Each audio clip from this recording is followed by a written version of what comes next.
এই জালাল কাকা বাইরন। কি হইছে জসিম বাবা? শুনলাম আপনার মাইয়া ছোড়া রিয়া ঢাকার থেকে নাকি এতিমখানা থেকে ডিগ্রি লইছে, বিয়া করে বলে লইয়া পড়ছে। এজন্যই তো আমরা কেউ এই বিয়া মাইনে নেই। নাটক কম করো প্রিয়, এইসব বুজুম বাজুম আমারে বুঝা লাভ নাই। কালকে বিকালে বিটা আমার সব সম্পত্তি আমারে বুঝাই দিবেন। কইছিলাম বড় মায়াটা কি চান্দেল লোহান একটা মাইয়া ছিল, বিয়া দিছেন এই ভাইটার লগে। কুত্তাও কয় হ আমার কাছে বিয়া দিলে কি হইতো, কোনো সমস্যা ছিল হইলো না। ছোট মেয়েটারে বিয়া দিমু, ছোট মেয়েটা তো বিয়া দিতে পারলেন না, ঢাকায় পাঠাইলেন কি ডিগ্রি আনতে, ডিগ্রি নাই না লইয়া পড়লে একটা জামাই ঢাকায় খেললে পাঠাইছেন। বুঝি না আমি, আমার তো বিয়া দিবেন না দেখে আপনি পাঠাইছেন ঢাকার ভিতরে। না বাবা, আমরা এগুলো কিছুই জানতাম না। মায়েরা তো বিয়া করে আমগো মুখে চুনকালি দিছে।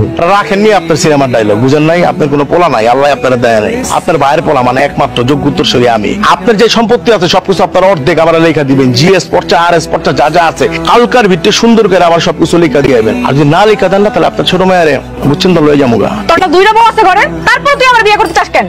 হ্যাঁ আছে তা কি হইছে, আমার কি টাকার কম আছে? আবার তোর বাপের অর্ধেক তো আমি পাবো। আমি বিয়ে করে ফেলছি, এটা আমার জামাই। আমার নিয়ে আর কোনো আজেবাজে চিন্তা করবি না, আর কথাও কবি না। কেন বিয়ে করছো? আচ্ছা করছো করছো, কোনো অসুবিধা নাই। কা আপাতত তোমার এই ব্যাপারটা পরে দেখবো, আগে সম্পত্তির ভেজালটা বিটাই তারপর ওইগুলো দেখবো। আপনি কিন্তু অন্যায় করছেন। হ্যাঁ তিমের বাচ্চা, তুই তো কথা কস করলি গা, তোমার চিনস আমি কেডা? এটি সব কটা হইতাছে হইলো পুরো বাংলাদেশের বড় বড় জেলার ক্যাডার, বিভিন্ন পলিটিক্যাল দলে। এইটা ক্ষমতায় গেলে গা এটা থাকে, এইটা ক্ষমতায় গেলে গা এটা থাকে। আর এটি আমি পালি, এটি যদি কই না তোর জায়গাটা জায়গায় শেষ একের এক বলে দিব। তার মানে বুঝছস না, আমার কথার উপর যদি কথা কস না।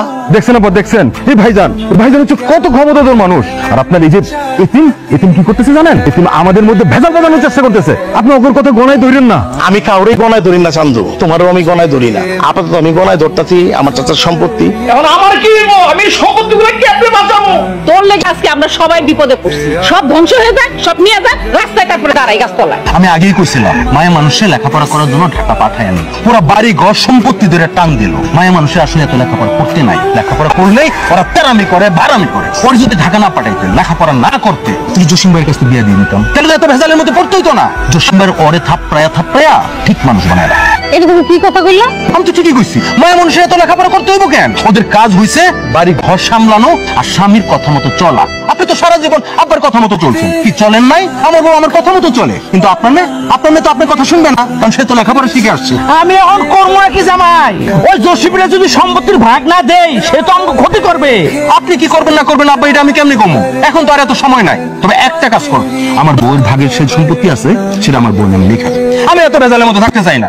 আমার স্বামী সারা জীবন তোমাদেরকে জ্ঞানের কথা বলছে, কোনদিন তো তার কথা শুনো নাই। তুমি আর কাউরে জ্ঞান বিতরণ করতে যাও না। তুমি আমার ভাগের সম্পত্তি লেখা দাও, আমরা দুইজন মিলে আমাকে বাড়ি চলে যাবো। আমার এখন মনটা চাইতেছে একটা সন্ধিবাদে রিয়ারে যায় ইচ্ছা মতো পিটাই। মারেন, ইচ্ছা মতো মারেন। শুধু রিয়ারে না, রিয়ার জামাই রে ইচ্ছা মতো বাইন্দা পিটান, দেখবেন সুসর করে বাড়ি থেকে বেরোয়।